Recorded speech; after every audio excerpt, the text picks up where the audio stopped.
Please stop comparing the Arizona Cardinals to the Houston Texans. You are Locked On Cardinals, your daily Arizona Cardinals podcast. Part of the Locked On Podcast Network, your team every day.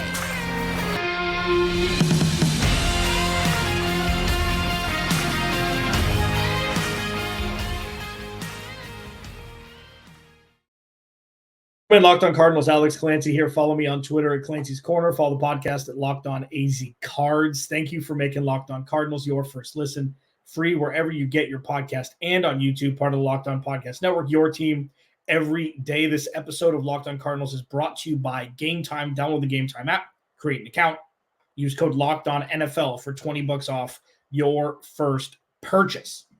So, if you missed the interview I did with Jody Ayler from Fox Sports 910, old associate of mine, good friend of mine, this past Friday, was really fun. It was, spawned by my idiocy of posting the same video 2 weeks in a row, or 2 days in a row 2 weeks ago. So if you like Ari Meirov from the 33rd team, you got to watch that damn video 2 days in a row. If you're audio only, you have no idea what I'm talking about, and cool. Let's pretend that wasn't discussed. Top 30 visits, bountiful. Different names. Does it bring intrigue? We'll discuss. The Cardinals still have a whole bunch of holes on this roster. And it begs the question, is this lining up for a trade back? And I know that potentially there may be some malaise, some exhaustion from discussing what the Cardinals are going to do it for. And I agree. I mean, but the thing is, just because it's talked about a lot, just because there are, other potential situations that could arise for the Cardinals, whether it be, trading back and forth with a different team or just staying, and we're just removing the taking a different player at 4 scenario. It's getting more important, not less. It's getting more potent. It's getting more close to the actual date of the decision being made. So while we've discussed it over the last handful of weeks and the varying degrees of potential, like what's better for the team, what's better for roster building, what's better for the fan experience, what's better for everything in between, it's still a thing that's going to be talked about, probably a segment for every show. Now, I've done exhaustive work doing full, not like hosting a 30-minute podcast is exhaustive. That's not what I mean. I love this. Everydayers, I love this. And I have since day one, of my sports radio journey in Phoenix. It's still very important. And I've done full podcasts on it. I don't know if I'm going to do that so much anymore. But it's going to be fascinating to see what they do, obviously. Now, with the top 30 visits coming into play, there's a list of names that the Cardinals have scheduled or have actually conducted top 30 visits with. A lot of corners, a lot of wide receivers. And it begs the question, does Monti Ossenfort see a different path to better the Arizona Cardinals long term than just sticking at 4 and picking? But I wanted to take this first segment to shake you politely and figuratively out of the thought process. If this is one that you have, I am hell-bent on trying to change your mind. Stop comparing the Arizona Cardinals to the Houston Texans. Stop it. Now, while this team has been married through multiple moves over the last handful of years, first off, trading DeAndre Hopkins and a 4th-round pick for David Johnson and a 2nd in 2020, to the trade up by the Houston Texans in last year's draft, Nick Caserio and Monti Ossenfort having history with the Patriots, et cetera, et cetera, et cetera. It has like this facade that you can directly correlate the Arizona Cardinals timeline with the Houston Texans timeline, and you can't. The Houston Texans have won a whole bunch more than the Arizona Cardinals have over the last decade. Division titles, high-powered offenses, star players, deep rosters, not like the top-heavy teams that the Cardinals have had. Let's just take it from 2019, okay? Let's take it from 2019. The Arizona Cardinals draft their franchise quarterback, coming off of a year where they scored less points per game, 14.1, I'll never forget it, less points per game than the 2008 Detroit Lions, who went 0-16. And that's something that Steve Keim did such a disservice to this organization after Carson Palmer left. He signed Sam Bradford and Mike Glennon in 2018 and drafted Josh Rosen.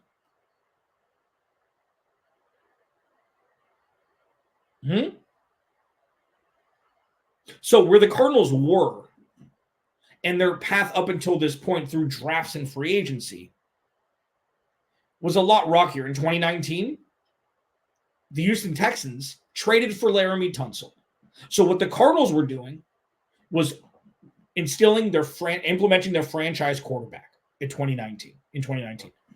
The Texans had theirs and were trading for Laramie Tunsil from the Miami Dolphins. So they have, since then, their franchise left tackle. Okay? Pillar, left tackle. And then let's just briefly go through the draft since 2019. Or let's start in 2020. Okay? So Cardinals draft Kyler Murray in 2019. And the rest of that draft looks like Byron Murphy, Andy Isabella, Zach Allen, Hakeem Butler, Deontay Thompson, Keyshawn Johnson, Lamont Gilliard, Josh Miles, Michael Dogbe, Caleb Wilson. None of those players are on the Cardinals anymore. Okay? So let's bump up to 2020. In 2020, the Houston Texans, didn't have a first-round pick because of their trade for Laramie Tunsil. But in the third round, they got Jonathan Greenard, who had 12.5 sacks this past season. Still on the team. The Cardinals in 2020 drafted Isaiah Simmons, Josh Jones, Lecky Fotu, Rashard Lawrence, Evan Weaver, and Eno Benjamin. None of whom are on the team anymore. Lecky Fotu played fine last year. Okay? 2021. And this is where it really changes. Okay? This is where it really changes. Because people are seeing the Arizona Cardinals and the Houston Texans path as the same because of the trade in 2023, but it's not. 2021, Texans find Nico Collins in the third round. Okay? The Cardinals, in 2021, Zaven Collins, Rondell Moore, Marco Wilson, Victor DiMacchigi, Tay Gowan, James Wiggins, Michael Manette. So and then 2022 is really where it pops off. But while the Cardinals were struggling with an identity crisis of where are the holes that are most needed to be filled with talent to keep this team afloat, the Texans were slowly building. Slowly. And sure, Nico Collins wasn't a household name until this past season when they drafted C.J. Stroud. Jonathan Greenard was not, he absolutely ballooned this past year. I don't think he had 12.5 sacks combined in his first 3 seasons. Okay? But they were slowly building. And the Cardinals were trying to figure out their identity. 2022. So 2021, the Cardinals won a whole bunch of games. Okay, and then they, fell off the proverbial cliff in the second half of the season, and then the gross playoff game against the Rams. And then 2022, this is where it's like, okay, the Texans have been bad. The Deshaun Watson stuff, not good, obviously. Lack of identity. Bill O'Brien doesn't know what the hell he's doing. Lovie Smith. But slowly growing. And then 2022, they draft Derek Stingley, stud corner, with the 3rd overall pick. Take guard Kenyon Green, Texas A&M. Jalen Petrie, the top of the second round, safety out of Baylor, and Damian Pierce in the fourth round. Okay. So that was 2022. Jonathan Grignard, Nico Collins, slowly and surely building that roster out. And then they exploded in 2023 with that draft. Okay. Nobody expects a rookie quarterback to come in and just do that like CJ Stroud did. Okay. So the Cardinals giving up the third overall pick for Will Anderson and getting the situation that they're in where they have 11 picks in 2024. They've got all of King Midas's gold in 2025, cash-wise. The Cardinals are like 18 months behind the Texans. So this year and next year is where the real comparison starts. But I feel like it's two completely different. It's like that show Westworld, if all the storylines didn't intertwine. It's like oil and water right now. There's no real direct correlative between the two, aside from the history they have with trades and things like that. The Texans are about 18 months ahead of the Cardinals, and that's why comparing them, in my opinion, I say politely, is kind of a fool's errand at this point, because they're in completely different ballparks from each other right now. It will come to a head very quickly over the next year and a half. But right now, it just doesn't necessarily compute. Alex Clancy, Locked On Cardinals, part of Locked On Podcast Network, your team every day. Top 30 visits. We're getting closer to the draft. We're a few weeks away. It's almost here. Yes. I'll talk about it next, Locked On Cardinals. This episode of Locked On Cardinals is brought to you by the Game Time app. Here's the thing. The Game Time app takes all the guesswork out of buying tickets. The app is super sleek. Okay, download the app. Comedy shows, Suns games, Diamondbacks games, Coyotes games, Cardinals games when they come around, concerts. Got you covered for all of it. They have last-minute deals, so you can save up to 60% off buying last-minute tickets for everything that I mentioned, sports, concerts, comedy, whatever it is. They have in-app exclusive deals called flash deals. We're on select seats right ahead of the game. You can buy tickets an hour after events start. Like say you get off work late or something. And my favorite thing, you get a panoramic view in your seat in the app before you buy. So like, oh, that looks good for that event. Oh, look, this is what I'll be seeing from the seats before I buy them. It's a game changer. It's an absolute game changer. Take the guesswork out of buying tickets with Game Time. Download the Game Time app, create an account, and use code LOCKEDONNFL for $20 off your first purchase. Terms do apply. Again, create an account and redeem code LOCKEDONNFL for $20 off. Download the Game Time app today. Last minute tickets, lowest price, guaranteed.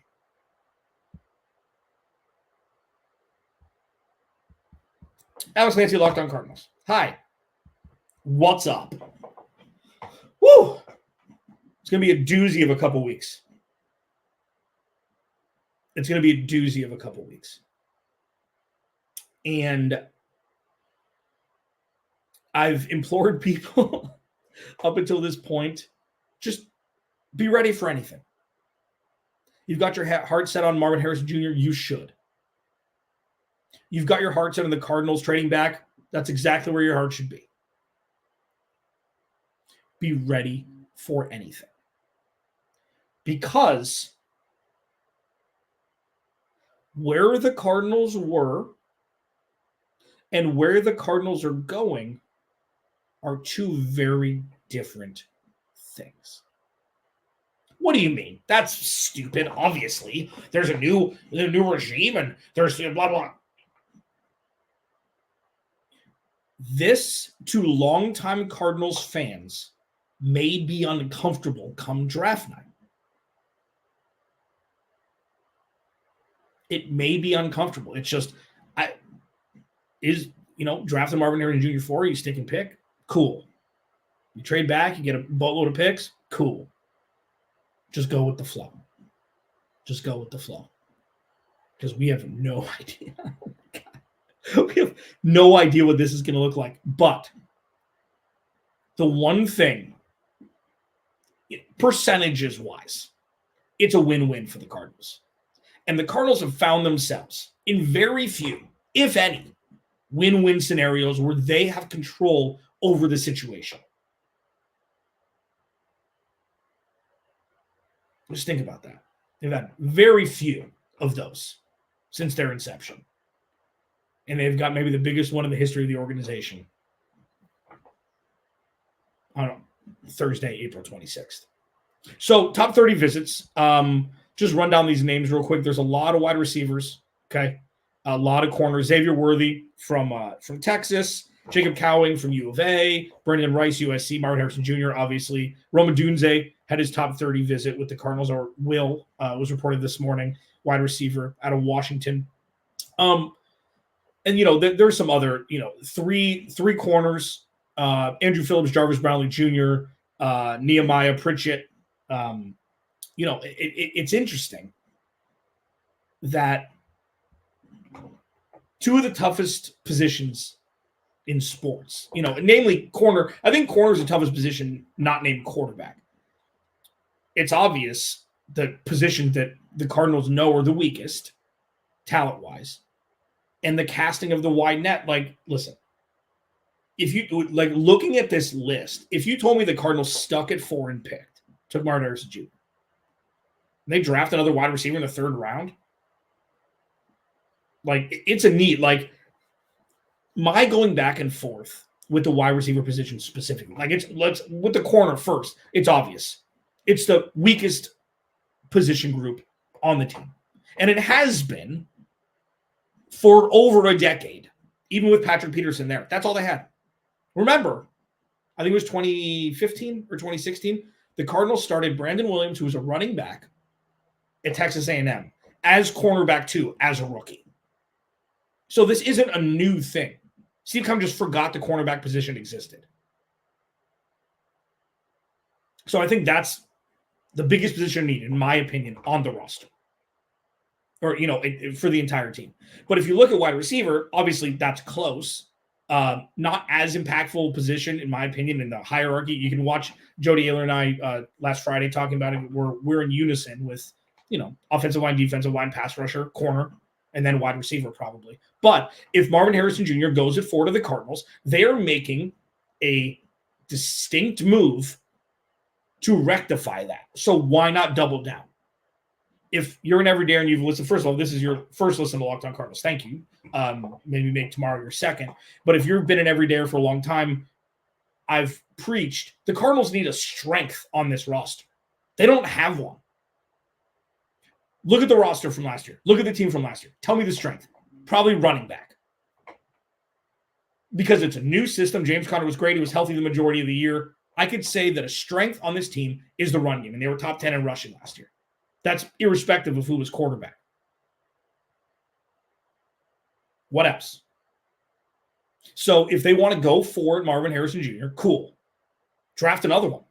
Draft another wide receiver. Then you're looking at, so say they take Brandon Rice. And I know Brandon Rice is going to be a hot button name because obviously he's Jerry Rice's son. Went to USC, had some pretty good numbers with Caleb Williams, and he's got it in the bloodline. Him and Marvin Harrison Jr. So if you want to take a flyer on him in the 3rd round with one of the 3 picks that they have, cool. Then you roll out Marvin Harrison Jr., Michael Wilson, Brandon Rice, Greg Dortch, and Trey McBride. Cool. Strength percentages-wise. That'll be another strength for the Cardinals. Makes sense. And I know I've been doing a lot of exercises for exercise purposes in a vacuum. If they went Marvin Harrison Jr. and Xavier Worthy at 27, okay. I'm not saying they should. They have needs elsewhere. But if they want to make the wide receiver position a strength, do it. There's plenty of wide receivers. If you want to take Troy Franklin at 35 or 36, do it. Once Monti Ossenfort goes wide receiver at number 4, if that's the choice, all bets are off on everything else on the roster building. All bets are off. He could legitimately take best player available, regardless of position, in the first 2 rounds, and then draft for depth in the 3rd round with those 3 picks they have between 66 and 90. That's why so much discussion has been made about what they're going to do with that number 4 overall pick, because it paints the roadmap, not just for this draft, but for the rest of the offseason and what they're looking at with all the money they're going to have next year.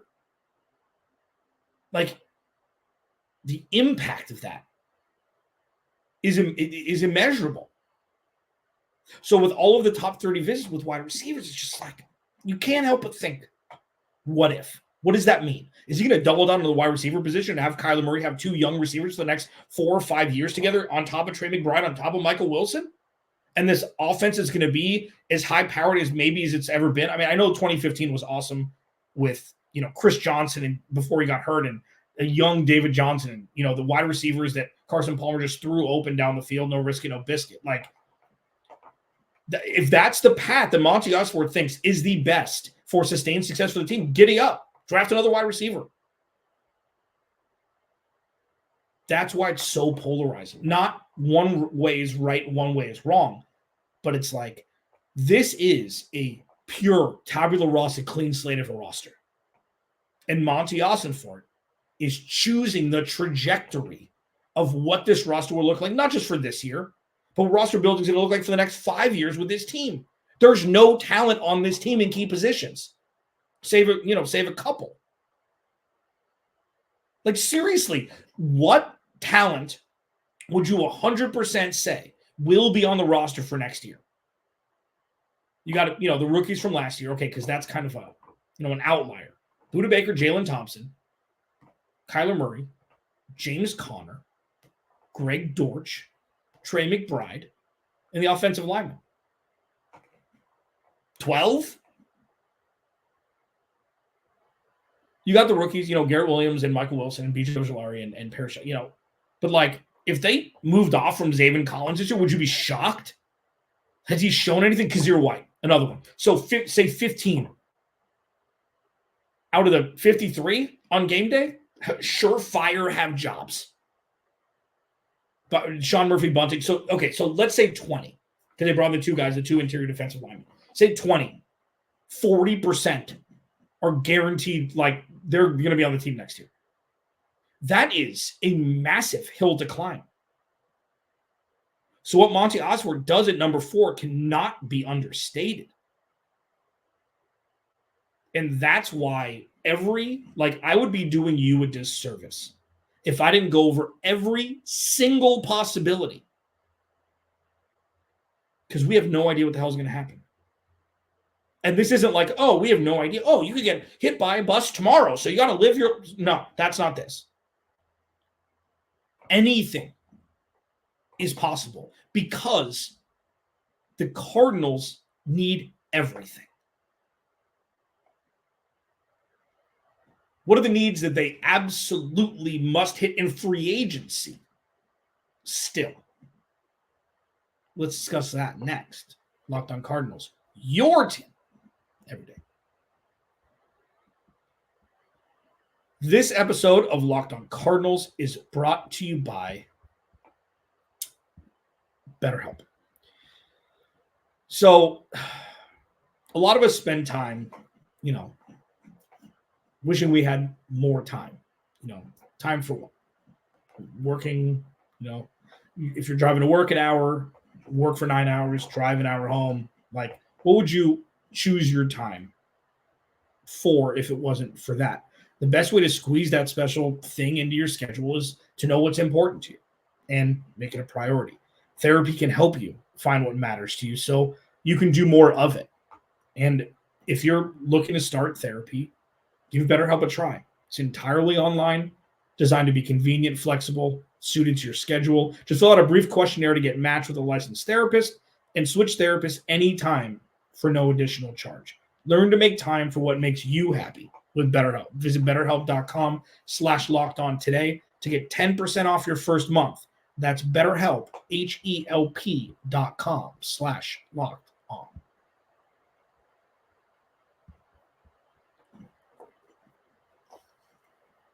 Locked on Cardinals, your team every day. Follow me on Twitter at LockedOnAZCard. Still locked out of my Twitter account. Please go to the YouTube channel, search Locked On Arizona Cardinals. Hit that subscribe button, baby. Numbers are going up. I appreciate all the support. Tell a friend. Hey, listen to this idiot scream for 30 minutes. I don't scream really anymore. See how I debate with myself. I feel like not editing my videos is like I know how to edit video. It's just so much better just to give the raw version of what goes through my brain during these things.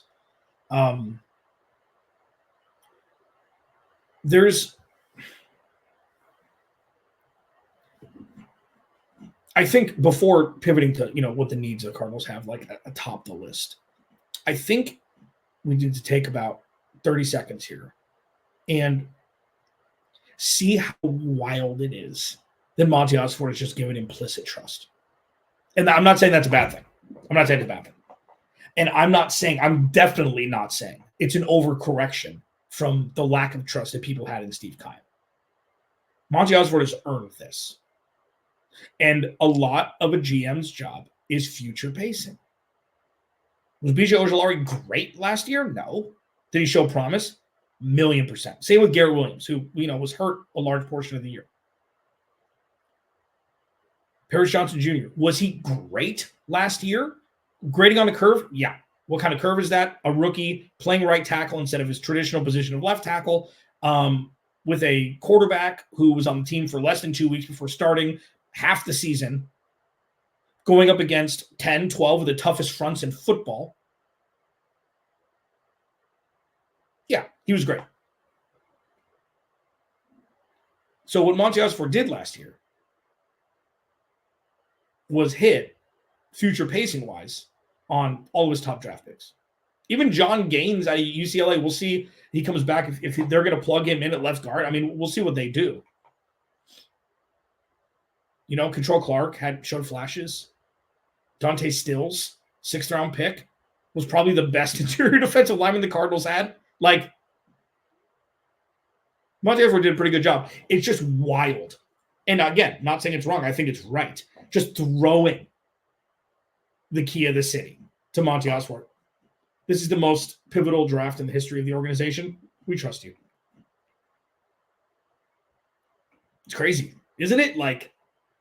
And I think it's completely warranted because, again, even if the Cardinals had the best GM in the history of sport who retired, and that's why Monti Ossenfort got this job, still would have been a great draft. It's not in comparison to. It's in a vacuum grading. And this offseason has been boring. Boring is good. Boring wins.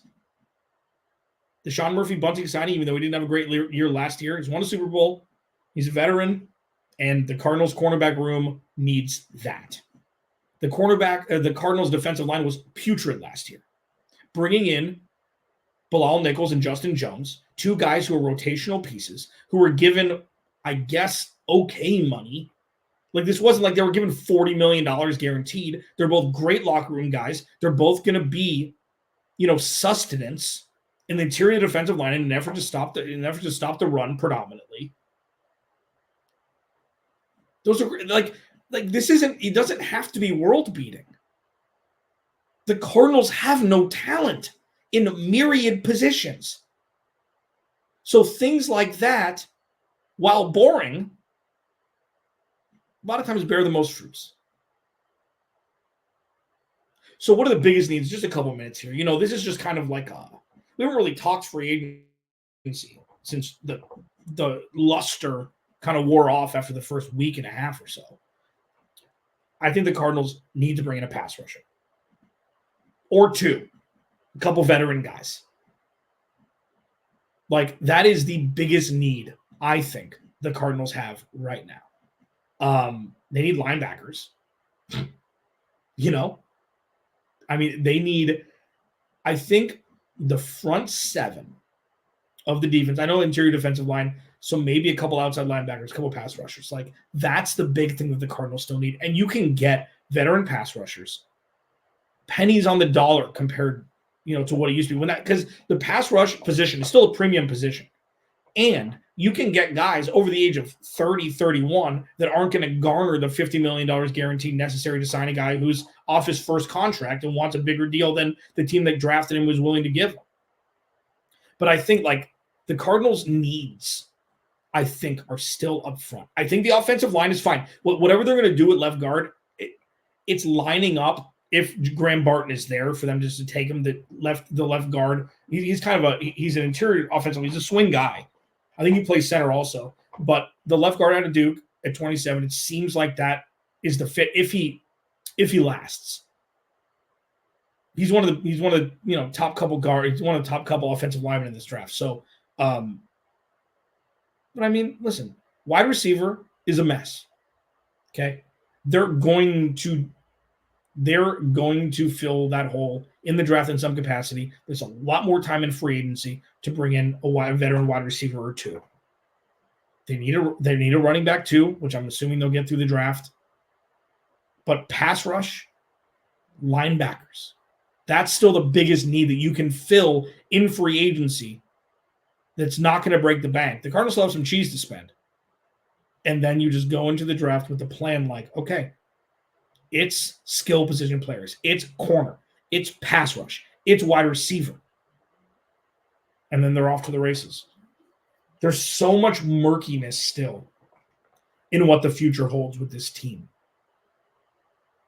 So I will continue to force your brain muscle to be exercised, whether you enjoy the exercise or not. Because we have and this isn't like, we have no idea what the future holds. That's not what I'm saying. The fun and scary part about this process is Monty needs to get it right. Well, every obviously he doesn't get it right, then he's out of a job. He hasn't done a whole lot yet. This is a high wire act without a net pertaining to the 2024 draft. And it doesn't mean every player has to be a Pro Bowler.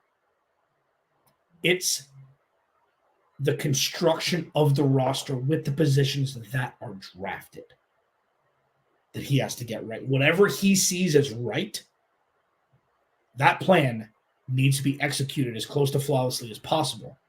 If it is, the Cardinals can be in contention a lot quicker than people think.